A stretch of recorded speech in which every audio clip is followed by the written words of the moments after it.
Terça-feira você sabe que é dia de Fatos da Semana.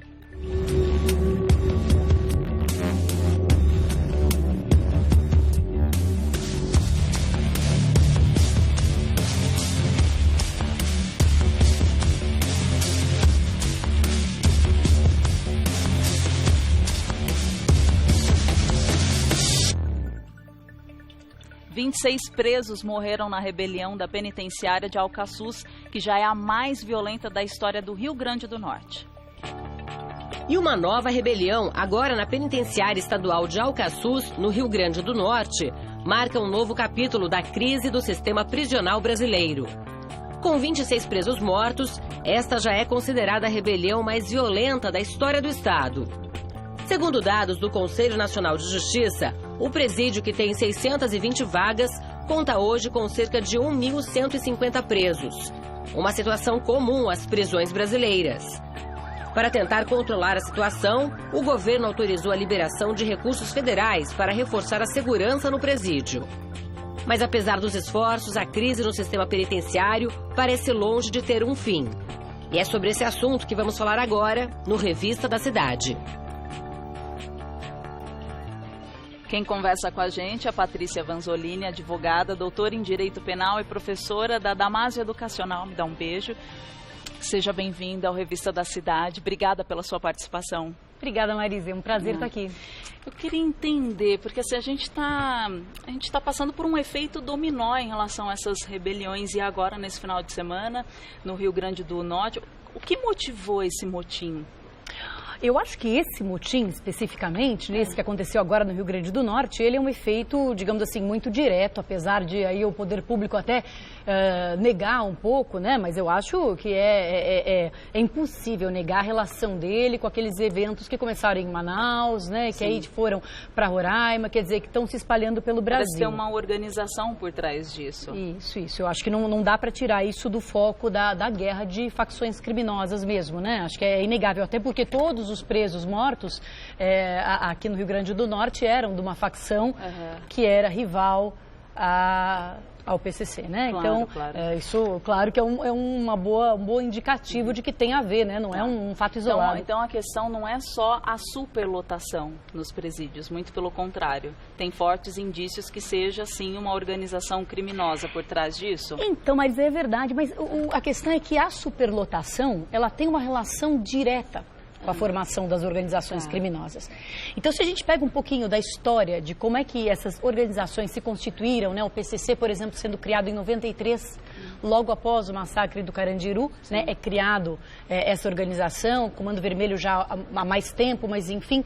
Na década de 90, houve um enorme aumento na superlotação dos presídios, um aumento assim absurdo que até hoje ele cresce exponencialmente.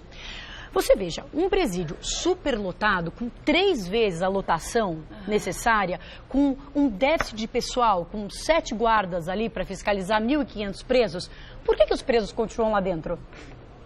Eles continuam lá dentro porque eles querem, né, na verdade. Claro. Como é que o governo geriu essa crise? E aqui eu vou falar uma coisa que pode até surpreender, mas geriu essa crise fazendo uma aliança com as organizações criminosas. Quer dizer, não é uma aliança formal, mas fazendo um pacto de cavalheiro. Você controla aí os presos, não deixe que eles se matem. Você veja que isso é um em absurdo. 2000 as rebeliões pararam. Nós vivemos um período enorme de paz, porque foi feito esse acordo de cavalheiros. Vocês controlam aí, então as organizações, as facções criminosas controlam a entrada de armas, a entrada de drogas, não deixam os presos se matarem entre si, controlam a segurança. Eles deram uma certa segurança ali para o presídio. Mas aí então não é um presídio. Não é um presídio, pois é, mas foi a única forma do governo de achar um controle. Mas aí perdeu a estribeira. Agora, são facções criminosas, certo? Não são, né, organizações ali de bairro, são facções criminosas. Quando elas começam a brigar entre si pelo controle da droga, principalmente no Nordeste, por isso que isso, né, surge ali no Nordeste, bom, aí sai do controle. Mas por quê? Porque já não havia controle. Mas eu fico tentando entender como é feito esse tipo de acordo. Olha, não dá pra gente especular e afirmar, Exato. mas até foram divulgadas recentemente gravações de um secretário de segurança. Isso eu vi também. Pois é isso, quer dizer, é um acordo assim, os líderes né, das facções obtêm basicamente tudo o que eles querem, são transferidos para os presídios que eles querem e, em contrapartida, eles mantêm uma certa ordem, uma certa paz, digamos assim, uma honra entre ladrões lá dentro. Mas o problema é que o governo renunciou ao controle. E na hora que ele precisou controlar com a rédea curta, a rédea não está mais na mão dele. E toda vez que eles não conseguirem o que eles querem, acontece o que está acontecendo agora. Acontece o que está acontecendo. O que está acontecendo, na verdade, é efetivamente uma guerra de facções, né? Por todas as informações que nós temos. O problema é que o PCC e o Comando Vermelho, que são as duas maiores facções, eu posso falar aqui o nome, Marise? Pode, não, por favor, porque existe uma política aí que não pode, mas acho que tem que ser falado, né? É realidade, tem que ser falado. Tem que noticiar. Eles acabaram se ramificando para outros estados e controlando a rota do tráfico de drogas, tráfico de armas, principalmente drogas. E eles viveram, digamos assim, numa certa paz. No final do ano passado, eles romperam. Isso já era sabido das forças de segurança. E aí, a partir da hora que eles romperam, o Estado não tem mais o que fazer. Porque, como eu disse, ele renunciou ao controle. Agora ele precisa retomar esse controle. A pergunta é como, né? Aí você vê, né? E é só o problema da superlotação? Não, porque a gente está com esse problema da superlotação há tantos e tantos tempos. Até teve tempo suficiente para o governo repensar em vagas maiores, construir presídios, mas nada foi feito. E aí a gente está com esse problema, que não é só esse problema. Né? Exatamente. Mas como tomar o controle? Então, essa questão de construir presídio, né? Eu acho que esse é um dado que é importante ser colocado, é o nosso déficit de vagas, que a gente chama, né? Então, nós temos no Brasil, o último dado é de 2014, nós temos por volta de 700 mil presos, isso fora os mandados de prisão, que não são cumpridos até por falta de espaço. E nós temos no nosso sistema por volta de 350 mil vagas. Então, nós já temos hoje um déficit que beira 400 mil vagas. 400 mil vagas faltando. Isso quer dizer que, para dar conta disso, vamos imaginar que um presídio tivesse 1.000 presos, porque não se recomenda mais presídios mega, que nem era o Carandiru, até por uma questão de segurança. Se eu precisaria construir 400 presídios. 400. É muita Nós vamos coisa. conseguir construir 400 presídios? Não, é uma ilusão. Fora o custo que isso tem, né? Claro. Um preso, ele custa muito à sociedade. Quanto que custa um preso por mês? Você sabe? Há divergências, né? Houve um estudo aí recentemente dizendo que o preso no presídio federal custa 15 mil reais por mês. 15 mil reais por mês. O governo está rebatendo, dizendo que não sabe de onde veio esse estudo.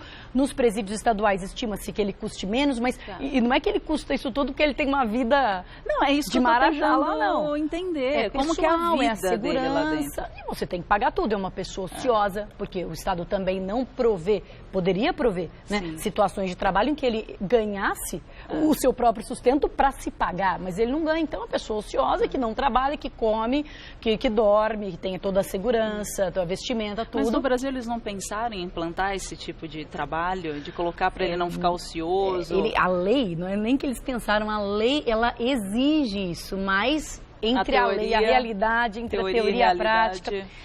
Agora, desse contingente de preso, então você fala, bom, então tem que, ou tem que construir mais presídio, o que é difícil da gente realmente acreditar que isso vai ser feito, ou tem que diminuir. Mas como é que vai diminuir? Será que todo mundo que está ali é perigoso? Será que todo mundo que está ali não podia ter uma pena alternativa? Um dado interessante é que 40% desses 700 mil, quase metade, são presos que não tiveram condenação ainda. Não tiveram, mas são presos provisórios. São presos provisórios que pessoas estão que lá. foram presas em flagrante, às vezes por o furto de uma margarina, pelo furto do shampoo, por uma pequena quantidade de droga. Às vezes a pessoa nem é tão violenta e aí colocam num ambiente que só tem violência, né? Então, repensando a nossa política de prisão provisória, isso já reduziria muito. Você falou 40%? 40% são de presos que não têm condenação ainda. Doutora Patrícia, eu vou fazer o seguinte, eu vou dar um recadinho, mas eu volto para a gente falar das possíveis soluções. Porque assim, eu vejo em tudo quanto é lugar, as pessoas só falando o que está acontecendo. Claro, a gente tem que retratar a realidade, mas nada melhor do que a gente apresentar também soluções, porque é isso que a gente quer ver, né? Especular soluções. A gente está falando da rebelião que aconteceu no final de semana no Rio Grande do Norte. Queremos soluções soluções, como é que a gente faz para acabar com essa superlotação, com a desorganização, com a falta de método, com a falta de disciplina, porque é isso que está faltando. E falta também educação, né? Pois é. Então, eu acho que a gente tem que pensar, na verdade, no curto prazo e no longo prazo. Porque vamos ser realistas. Porque é um problema que é de longo prazo. Eu estou falando de décadas. Né? De décadas. E no curto prazo, eu acho que o investimento imediato, a Força Nacional de Segurança apoiando, o isolamento das lideranças... Isso pode, né, a segregação das facções, né, porque em muitos presídios as facções estavam ali misturadas, porque elas estavam em paz. E elas só não brigavam porque elas não queriam, não era porque o governo tinha controle, né, como a gente já falou. Então, só porque queriam. Só porque queriam. É um absurdo. Agora, elas têm que ser separadas, né, os presos têm que... Mas o governo, num primeiro momento, isso lá atrás, tentaram separar... Mas só espalhou. Eles tentaram fazer as transferências para outras regiões e aí só espalhou, pro PCC isso foi muito bom. Isso foi uma ramificação, foi para o Paraná, foi para o Norte.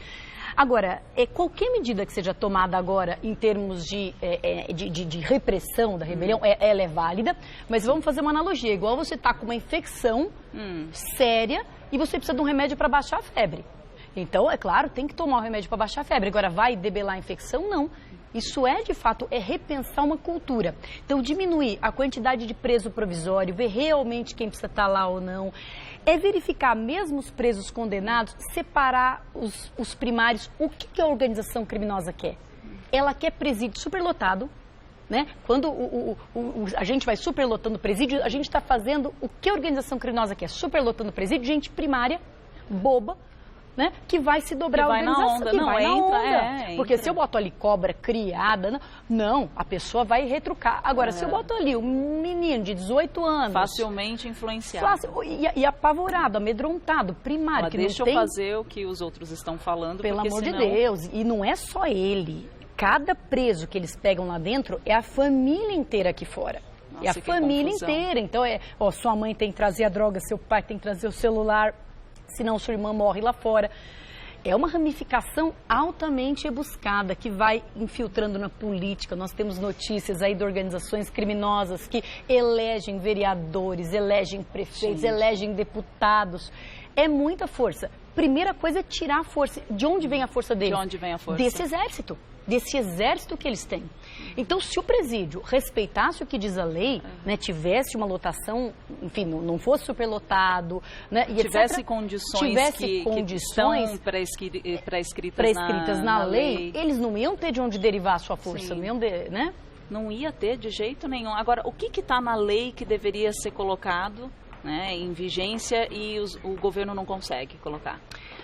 Tem duas pontas, né? A primeira coisa que na verdade, é uma cultura, essa cultura da prisão, de que a prisão... Nós temos penas alternativas, nós temos penas de prestação de serviço, tem, né, penas de prestação para a própria vítima, tem inúmeras penas alternativas que poderiam ser mais utilizadas para o criminoso primário, para o criminoso de baixa periculosidade, e não são. O traficante muitas vezes é confundido com o usuário porque não existe um critério firme na lei. Então, muitas vezes a pessoa, só por ser eventualmente pobre, morar num lugar pobre, ela já caracteriza como tráfico. Enquanto às vezes se a mesma pessoa fosse pega aí numa faculdade, um lugar assim... Às vezes é só um usuário. Seria um usuário, exatamente. Então, a falta de critério. Para os presos provisórios, você tem hoje a tornozeleira eletrônica, que poderia, né, se o perigo é a pessoa fugir, bota a tornozeleira nela, que é muito mais barato, apesar de ser caro, é muito mais barato do que manter essa pessoa no cárcere. Com certeza. Então, primeiro tem uma cultura de tentar prender realmente quem precisa. Porque se tentar prender quem precisa e quem não precisa, né, der outra solução... Fica mais fácil. Fica mais fácil gerenciar. E na outra ponta, que é a ponta da execução, dar condições mínimas, né? Dar um mínimo de dignidade, porque tudo tem a sua ação e a sua reação, né? Se você não fornece nada, não fornece o trabalho e etc., você vai criando uma massa de revoltados, de indignados. Deixa a pessoa, já entra revoltada, ela sai pior. E quem não era, fica também, exatamente, né? Entra nessa redoma. É isso mesmo. E falam que tem todo um sistema de ressocialização. Tem mesmo? Porque, no papel, evidentemente... Né? No papel, eu acho que o Brasil, ele abandonou. Existe uma coisa que é muito propagada por todos, de que você não pode tratar o preso bem. Mas não é questão de tratar o preso bem. É de esse preso, ele vai ser devolvido para a sociedade. Sim. Então é nossa opção, se ele vai ser devolvido igual um cão raivoso ou igual uma pessoa produtiva. É de cuidar desse comportamento, de entender o porquê que era assim e desenvolver o outro lado, porque todo mundo tem o outro lado. Por incrível que pareça, todo mundo tem. Todo mundo. E olha, Marise, hoje quase 80% dos nossos presos são presos por tráfico, por roubo e furto. Ou seja, crimes que têm tudo a ver com o quê? Com a desigualdade social. Não são crimes de pessoas más, que nasceram más. São crimes relacionados a essa desigualdade social. Então, sem cuidar de educação, sem cuidar dessa condição mínima, sem dar alternativa, então não seja isso. Mas você o quê, então? Tudo é um reflexo do que a gente está vivendo, do que o país está vivendo. Exato. Doutora Patrícia, agradecer demais a sua participação. Doutora Patrícia Vanzolini, advogada, doutora em Direito Penal e professora da Damásio Educacional. O site dela é patriciavanzolini.com.br, patriciavanzolini.com.br. Obrigada. Obrigada, Patrícia. E vamos ter esperança, torcer por projetos bons, né, por organização, disciplina, que é isso que o nosso país precisa.